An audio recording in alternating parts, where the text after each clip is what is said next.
Hey, ¿qué tal, hermanos de Siete Panes y Dos Peces? Yo soy su hermano Alex. Ustedes ya me conocen y si no me conocen, suscríbanse a mi canal, por favor. Ustedes saben que aquí es su espacio para el crecimiento religioso. Comenzamos.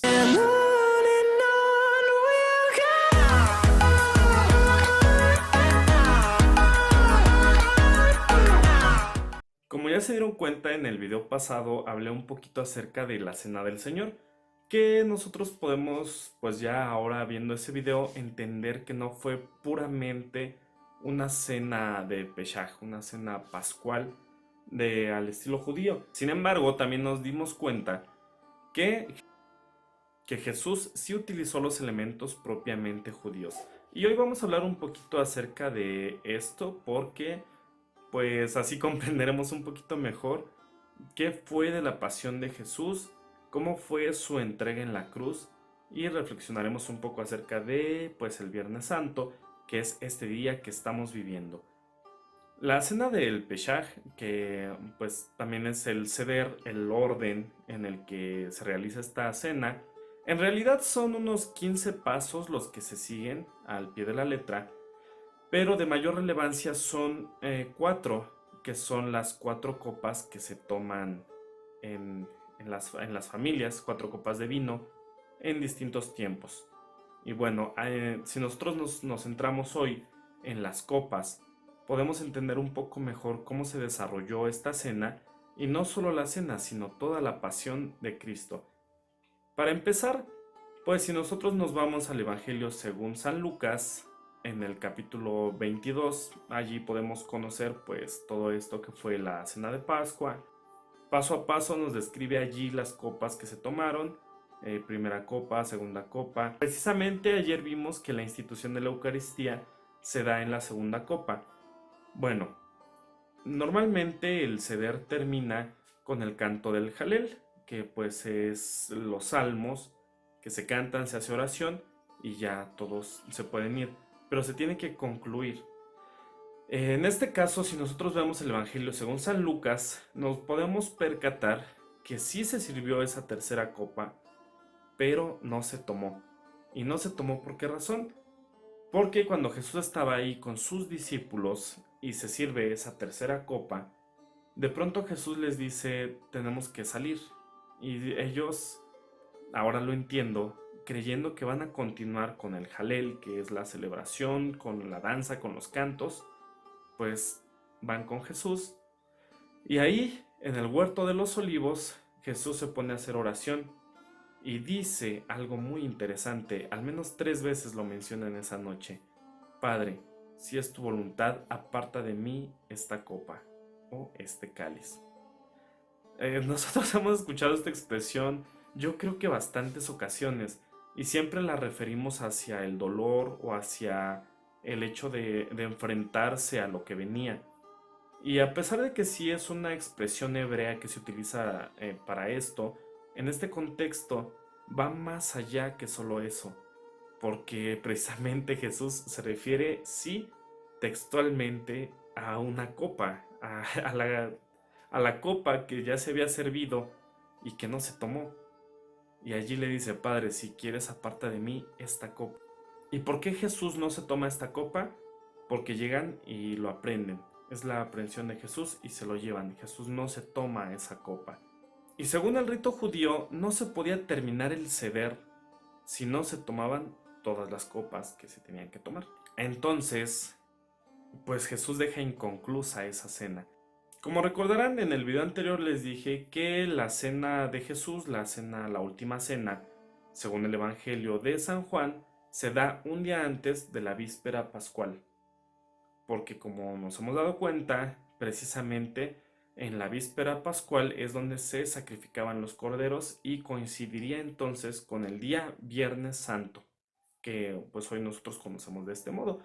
Nos queda claro entonces que Jesús no realizó una cena propiamente del Peshach, pero sí los elementos. Eso ya lo he repetido en varias ocasiones, pero quiero que quede bien claro. Y nos vamos a centrar en esto de las copas. ¿Por qué? Porque precisamente cuando Jesús se encuentra en la segunda copa de la cena, dice claramente a sus apóstoles, ¿cuánto he querido celebrar con ustedes esta cena? porque les aseguro que no volveré a tomar del fruto de la vid hasta que se cumpla en el reino de Dios. Y nuevamente lo repite un poquito después: no volveré a probar del fruto de la vid, o sea, el vino, hasta que llegue el reino de los cielos. Bueno, ¿sí? ¿Qué significa eso? Pues que ya no se tomó la tercera copa, no se concluyó el ceder. O si se concluyó, eso es lo que vamos a ver en este momento. Después de que sucede todo lo que nosotros encontramos en la pasión, nos podemos dar cuenta que le ofrecieron a Jesús hiel mezclada con vino. Jesús la probó pero no la tomó, dice textualmente la palabra de Dios. Jesús la probó pero no la tomó. Sin embargo, si nosotros ahora nos transportamos nuevamente al Evangelio según San Juan, que pues es el Evangelio que estuvimos tomando ayer, allí nos daremos cuenta que justo antes de morir, Jesús dijo: tengo sed. Y en ese momento le pasaron una esponja que contenía vino agrio, vino amargo, y Jesús lo bebe. Se cumple entonces la tercera copa, se cumple el ceder, se cierra, se concluye, y Jesús dice: todo está terminado, todo ha concluido. No se refiere solamente a lo que en ese momento pasaba, sino a lo que dejó la noche previa. Aquí se concluye la verdadera Pascua. Aquí termina lo que he estado prometiendo. Esta es la conclusión de la Pascua.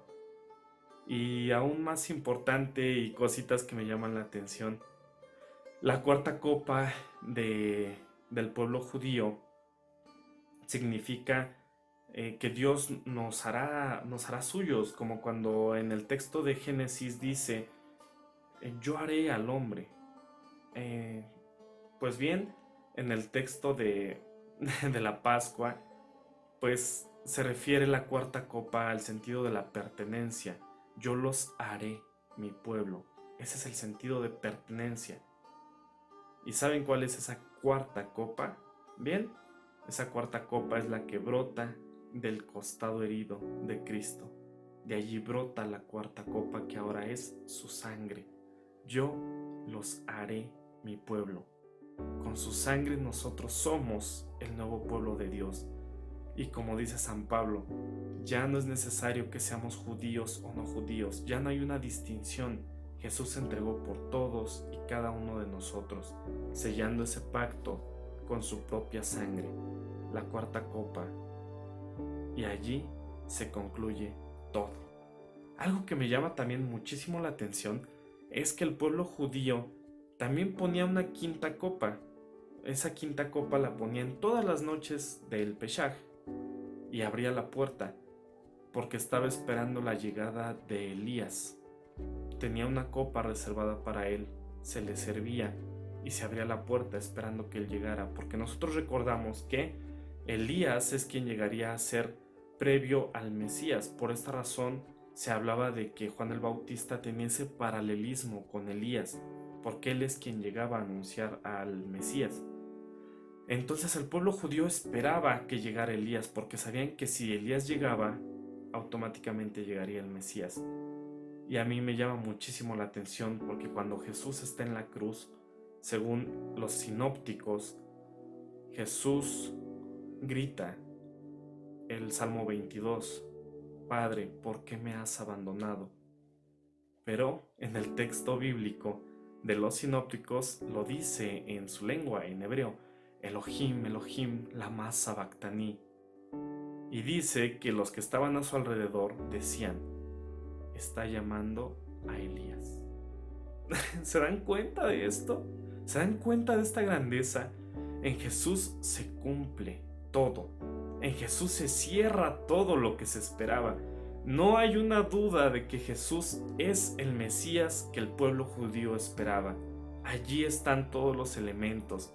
Jesús cumple cabalmente con las normas del ceder, entregándose a sí mismo.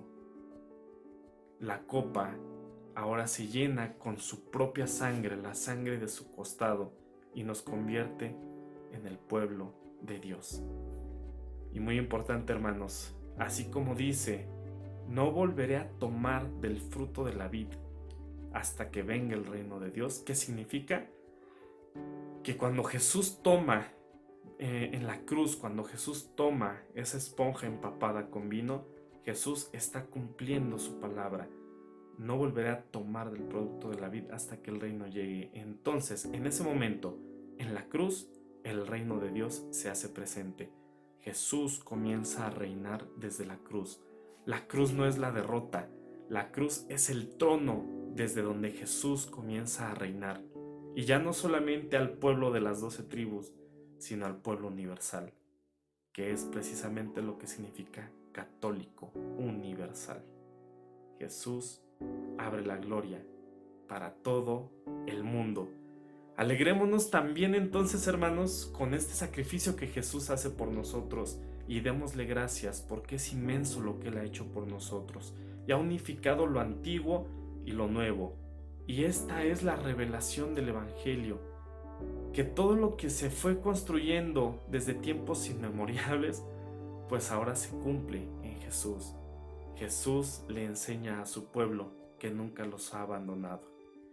Pues bien, hermanos, creo que también es importante en este tiempo que estamos viviendo la cuarentena y toda esta cuestión de la pandemia, recordar que Jesús nunca se ha olvidado de su pueblo, que nosotros somos el pueblo de Cristo, pagados con su sangre. Porque como dice la palabra de Dios en el Evangelio según San Juan capítulo 3 versículo 16, tanto amó Dios al hombre que entregó a su único hijo para que todo el que cree en él no muera, sino que tenga vida eterna. Yo soy su hermano Alex, nos vemos en un próximo video. Espero que este video te haya gustado, deja tu like, comenta y nos vemos mañana. ¿Sale? Estos son los videos especiales del Triduo que espero que te sean de gran ayuda. Dios te bendiga.